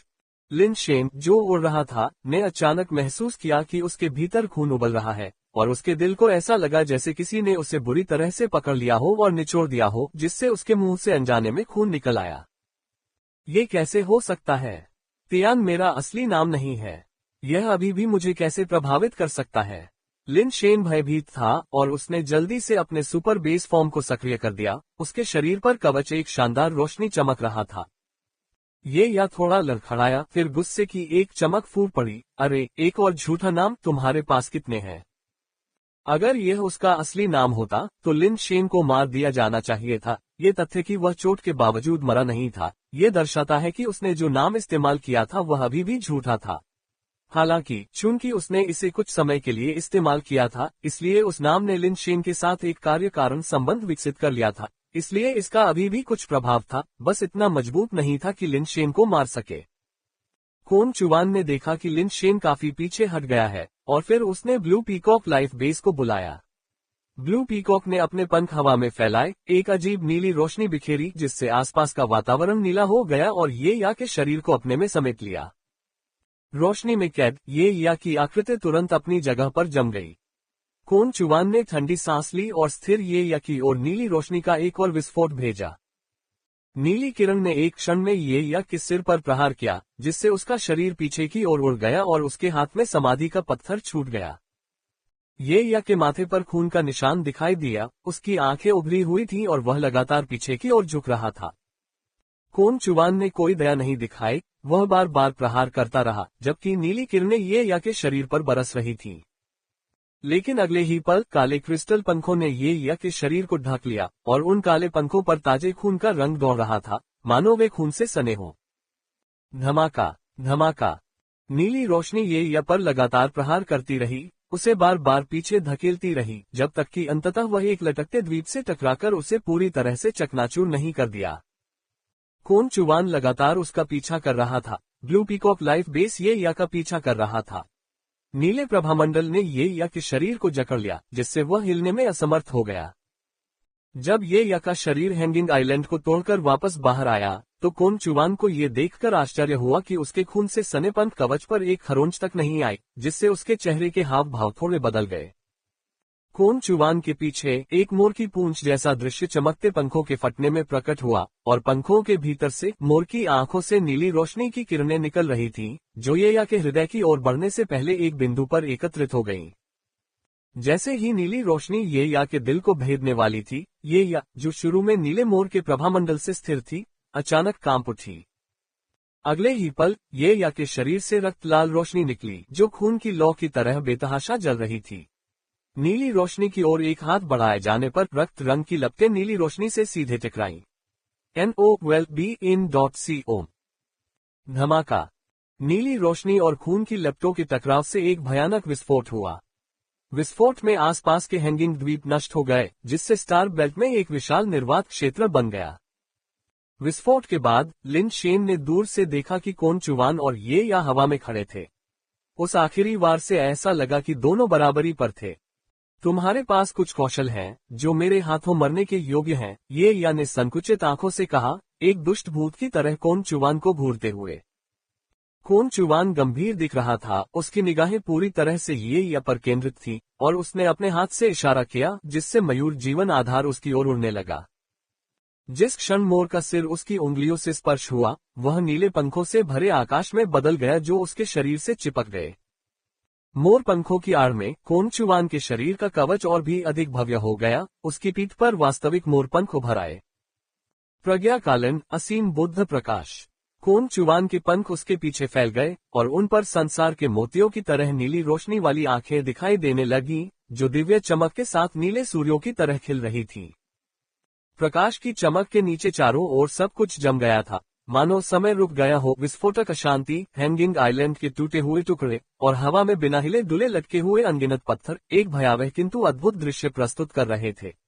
जैसे ही नीली रोशनी टिमटिमाने लगी, नीली रोशनी वाले क्षेत्र में सब कुछ रुक गया और फिर नीली लपटें निकलने लगीं। एम्पायर पर पढ़ना जारी रखें। पौधे पलक झपकते ही राख में बदल गए, चट्टानें धीरे धीरे पिघलकर मैग्मा में बदल गईं, और यहाँ तक कि ये अभी जो अपनी जगह पर जम गया था, नीली लपटों के साथ जलने लगा। लिन शेन ने दूर से देखा कि कैसे वह क्षेत्र नीले नरक में बदल गया और उसके दिल में आश्चर्य और खुशी दोनों की लहर महसूस हुई। कोन चुवान की एक ही समय में नियंत्रण और नुकसान पहुंचाने की क्षमता वास्तव में शक्तिशाली है। यह अफसोस की बात है कि एक बार जब वह अपनी शक्ति को प्रकट करता है, तो यह अंधाधुंध हर चीज पर हमला करता है। यह आमने सामने की लड़ाई में अच्छा काम करता है, लेकिन यह उसके साथियों के लिए कठिन होना चाहिए। लिन शेन को राहत का एहसास हुआ जब उसने देखा कि ये या स्थिर हो गया था और हिल नहीं सकता था, उसका शरीर तेजी से भयंकर नीली लपटों में घिरा हुआ था। मोर पंख से निकलने वाली नीली रोशनी और अधिक तीव्र हो गई, तथा नीचे गिर रहे तैरते द्वीप मैग्मा में बदल गए, जबकि छोटी चट्टानें पहले ही वाष्पीकृत हो चुकी थीं, जिससे राख हर जगह फैल गई। ये या पर नीली लपटें अधिक से अधिक तीव्र होती गईं और हवा में दर्जनों फीट ऊपर उठ गईं। कोन चुवान किंवदंतियों से भी ज्यादा शक्तिशाली है, उसकी ताकत उसे निर्वाण प्राणियों में सबसे ऊपर रखती है। अगर वह स्वर्गीय सम्राट के अनुग्रह से बाहर नहीं हुआ होता, तो वह पहले ही पूरी दुनिया में मशहूर हो चुका होता, ची जियू ने भौहें सिकुड़ते हुए कहा। ऐसा लगता है कि आज ये या गटर में पलट जाएगा। जियू, तुम ये या को कम आंक रहे हो, ची 118 ने ठंडे स्वर में कहा। कोन चुवान वाकई बहुत ताकतवर है, हमारी उम्मीद से भी ज्यादा ताकतवर, और उसका मयूर दिव्य तेज वाकई बहुत प्रभावशाली है। अगर कोई दूसरा निर्वाण प्राणी उसका सामना कर रहा होता, तो हम दोनों मिलकर भी उसके खिलाफ आसानी से नहीं जीत पाते। दुर्भाग्य से उसका प्रतिद्वंद्वी ये या है, और कौन चुवान जीत नहीं सकता। तुम्हें ये या पर इतना भरोसा है? ची जियू को आश्चर्य हुआ, क्योंकि ची 118 को ये या पर बहुत भरोसा था। ऐसा इसलिए है क्योंकि मैंने ये या की असली ताकत देखी है। भले ही वह डीएस बढ़ी हो, जब तक वे एक ही स्तर पर हैं, वह ये या को आसानी से नहीं हरा पाएगा, ची 118 ने धीरे से कहा। मानो ची 118 के शब्दों की पुष्टि करने के लिए ये या को घेरने वाली धधकती नीली लपटें अचानक एक पल में रक्त लाल हो गईं और भी भयंकर हो गईं। रक्त लाल अग्नि से आच्छादित लपटों में छिपी पौराणिक आकृति किसी तरह नीली रोशनी के बीच से कदम दर कदम हवा में चलकर कोनचुवान की ओर बढ़ने में सफल रही। उसकी गति के कारण रक्त लाल लपटें आगे बढ़ी, और जैसे जैसे वह आकृति तेजी से आगे बढ़ी, पीछे की लपटें धूमकेतु की पूंछ की तरह दिखाई देने लगीं। और जैसे जैसे पौराणिक आकृति अधिक स्पष्ट रूप से उभरी, काले पंख कवच से लगातार रक्त बहता रहा, जो नीली रोशनी के संपर्क में आने पर रक्त की लपटों में बदल गया और अपने काले और लाल रंग के साथ नीली चमक को पूरी तरह से पीछे हटा दिया। ये सोचना कि मयूर कबीले का एक इतना शक्तिशाली सदस्य है, तुम मेरे जीवन आधार द्वारा मरने के योग्य हो, ये या नरक से निकले एक राक्षस की तरह जलते हुए रक्त लाल पागलपन को धारण करते हुए अपनी हथेली को बढ़ाते हुए कोनचुवान पर हमला किया, जिसमें से काले और लाल कण बह रहे थे, जो तुरंत एक विचित्र जीवन आधार में जम गए। वह जीवन आधार एक पूर्ण रील जैसा प्रतीत होता था, गहरे लाल और काले रंग का, ड्रैगन जैसा, सुई के आकार की नोक तक पतला होता हुआ, जिसके आधार पर एक खोपड़ी जुड़ी हुई थी। ये या की उंगलियों ने खोपड़ी को छेद दिया, अजीब तरह से कांटेदार जीवन आधार को जकड़ लिया, और काले और लाल रंग की ज्वाला उठी और उसके ऊपर जलने लगी, जिससे एक भयानक और डरावना दृश्य प्रस्तुत हुआ। लिन शेन दंग रह गया। उसने सोचा था कि ये या का जीवन आधार कब्र का पत्थर था, लेकिन अब उसे एहसास हुआ कि ऐसा नहीं था। Evil ghost blade life base को पकड़े हुए ये या कोनचुवान की ओर आगे की ओर झुकते हुए अशुभ तरीके से आगे बढ़ा। जैसे ही वह कोनचुवान के ठीक सामने पहुंचा, वह अचानक आसमान में ऊंची छलांग लगा गया। उसके पीछे रक्त लाल लपटें ज्वालामुखी की तरह फूट पड़ी और उसके साथ ऊपर की ओर आकाश की ओर बढ़ गईं। ऊपर हाथ में ब्लेड के साथ ये या ने अपने ऊंचे स्थान से नीचे की ओर वार किया, और ब्लेड की काली और लाल रोशनी तुरंत शून्य को चीरती हुई आकाश और पृथ्वी पर चमकते हुए एक रक्त लाल ड्रैगन की तरह कोनचुवान की ओर बढ़ रही थी, ताकि उसे निगल सके। शक्ति के भयावह उभार ने नीली आग के नरक के भीतर जो कुछ भी गतिहीन था, उसे एक तरफ धकेल दिया, लहरों को चीर दिया और पहाड़ों को एक बेजोड़ उग्रता के साथ तोड़ दिया। ऐसी दमनकारी शक्ति का सामना करते हुए कोनचुवान ने अभी भी गर्व के साथ अपना सिर ऊंचा रखा, आकाश की ओर देखता रहा, पीछे हटने के बजाय आगे बढ़ता रहा। मयूर की दिव्य चमक उसके हाथों पर एकत्रित हो रही थी, मानो आकाश के सभी नीले सूर्य एक में विलीन हो रहे हों। जैसे ही उसके हाथ एक साथ आए, एक चमकदार नीला प्रभामंडल आकाश की ओर बढ़ा, जो एक नीले मोर में परिवर्तित हो गया, जो आकाश में उड़ गया और रक्त लाल ड्रैगन से टकराया। धमाका। लिन शेन, जो पहले ही सैकड़ों मील दूर भाग चुका था, ने लाल और नीली रोशनी का विस्फोट देखा। भयानक प्रकाश विस्फोट ने उसकी आंखों को इतना जला दिया कि वह उन्हें खुला नहीं रख सका। भूस्खलन और सुनामी की तरह हवा की एक लहर ने लिन शेन के शरीर को एक अज्ञात दूरी तक धकेल दिया, जिससे वह एक तैरते हुए द्वीप से टकरा गया। इस टक्कर से द्वीप हिल गया और एक बड़ा गड्ढा बन गया, जहां उसका शरीर आखिरकार रुक गया। बहुत मजबूत। लिन शेन गहरे गड्ढे से उठ खड़ा हुआ, फिर से आसमान में उड़ गया और युद्ध की दिशा में घूरने लगा। वो उस हमले का नतीजा जानना चाहता था, कौन जीता था। प्रकाश विस्फोट के बाद आसपास की हर चीज नष्ट हो गई थी। चट्टानों के अनगिनत टुकड़े हवा में घूम रहे थे तथा उनके पीछे अराजक रूप से आग की लपटें निकल रही थीं। जब लिन शेन अंततः स्पष्ट रूप से देख पाया, तो उसने देखा कि कोनचुवान और ये या शून्य के पार एक दूसरे का सामना कर रहे थे। कोनचुवान के शरीर से अभी भी नीली रोशनी निकल रही थी, जबकि ये या पर वह अजीब काली और लाल लौ अलाव की तरह टिमटिमा रही थी। कौन जीता? लिन शेन एक पल के लिए यह नहीं बता सका कि उस हमले में किसका पलड़ा भारी था। पुह! ये या के खून से सने ब्लैक फेदर आर्मर का एक टुकड़ा उसके चेहरे पर टूट गया, जिससे उसका आधा भयानक चेहरा दिखाई देने लगा और उसने ताजा खून थूक दिया। कोनचुवान जीत गया। लिन शेन का दिल खुशी से उछल पड़ा, लेकिन फिर उसने अचानक देखा कि कोनचुवान के शरीर पर पंख अलग हो गए हैं। उसका जीवन आधार नीला मोर उसके शरीर से अलग हो गया, टूटे हुए पंखों और कटी हुई पूंछ के साथ एक घायल मोर में बदल गया। कोन चुवान के शरीर के कारपेस में भी दरारें आ गईं और उस पर पड़ने वाली नीली रोशनी मंद पड़ने लगी। कोन चुवान की हड्डियां हिल रही थी क्योंकि उसने जबरदस्ती मुंह में ताजा खून भर लिया था। वह अभी भी पहाड़ की तरह ऊंचा खड़ा था, लेकिन कोई भी बता सकता था कि वह अपनी रस्सी के अंत में था। अभी अभी हुए प्रहार ने उसे गंभीर रूप से घायल कर दिया था। कोन चुवान बहुत ताकतवर है, लेकिन यह अफसोस की बात है कि उसकी मुलाकात येया से हुई। ची छियानवे ने अफसोस जताते हुए कहा, सौभाग्य से ये यही थी जिसने उसका सामना किया। अगर हम होते तो मुझे डर है कि हम उस प्रहार को झेल नहीं पाते। ची 118 ने भी कोन चुवान की ताकत की प्रशंसा की। अपने मुंह के कोने से ताजा खून पोंछते हुए येजी की आंखों में शैतानी चमक थी जब वह कोन चुवान को घूर रहा था। उसका मुंह एक मुस्कान में बदल गया जिसमें 2 सफेद नुकीले दांत दिखाई दिए और वह अजीब तरह से हंसा। मेरे इविल घोस्ट ब्लेड के वार से बिना मरे बचने के लिए तुम इस लायक हो कि तुम्हारा नाम दुनिया को पता चले। जैसे ही उसने यह बात कही, येजी ने अपना हाथ बढ़ाया और एक कब्र का पत्थर पकड़ लिया जो एक उल्का की तरह उसकी ओर उड़ता हुआ उसकी हथेली पर आ गिरा। उसने दुष्ट भूत ब्लेड पकड़ लिया और कब्र के पत्थर पर कोन चुवान का नाम उकेरने वाला था। वह शुरू से ही कोन चुवान का नाम जानता था। ची 118 ने बहुत पहले ही ये या को लिन शेन से जुड़े सभी लोगों के नाम बता दिए थे। ये या ने शुरू से ही कोन चुवान के खिलाफ ग्रेवस्टोन का इस्तेमाल नहीं किया, इसलिए नहीं कि वह ऐसा नहीं करना चाहता था, बल्कि इसलिए कि ग्रेवस्टोन के इस्तेमाल पर प्रतिबंध था। ये सिर्फ किसी का नाम लिखकर उसे मारने का मामला नहीं था। NOLB-JAN.CO जिनका स्तर ये या से कम था, उन्हें मारने के लिए उसे केवल एक निश्चित दूरी के भीतर रहना था, व्यक्ति को देखना था और उसका सही नाम लिखना था।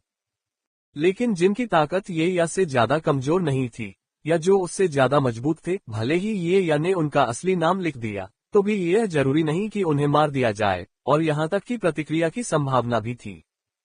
इसलिए प्रतिद्वंद्वी की ताकत के बारे में निश्चित हुए बिना ये या कब्र के पत्थर की ताकत का लापरवाही से उपयोग नहीं कर सकता था।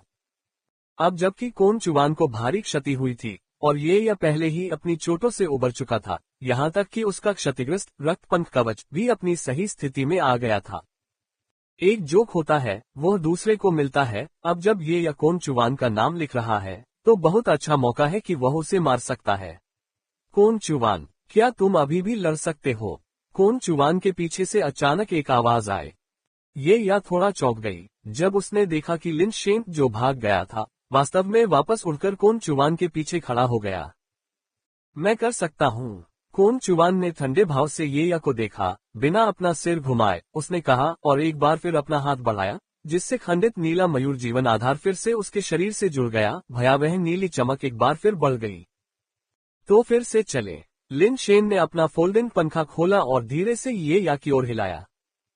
पंखे से अनगिनत रहस्यमयी प्रकाश पैटर्न उड़कर ये या की ओर तारों की बौछार की तरह गिर रहे थे। लिन शेन ने ये या की भयानक ताकत देखी और जान लिया कि अगर कोन चुवान मर गया तो वह ये या के पीछा से कभी नहीं बच पाएगा।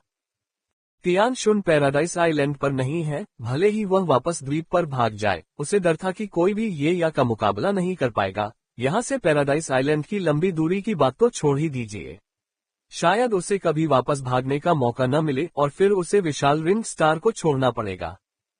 मुख्य बात यह थी कि यदि वह विशाल वलय तारा छोड़ देता तो वह सारी आपूर्ति खो देता और उसके पिछले प्रयास व्यर्थ हो जाते।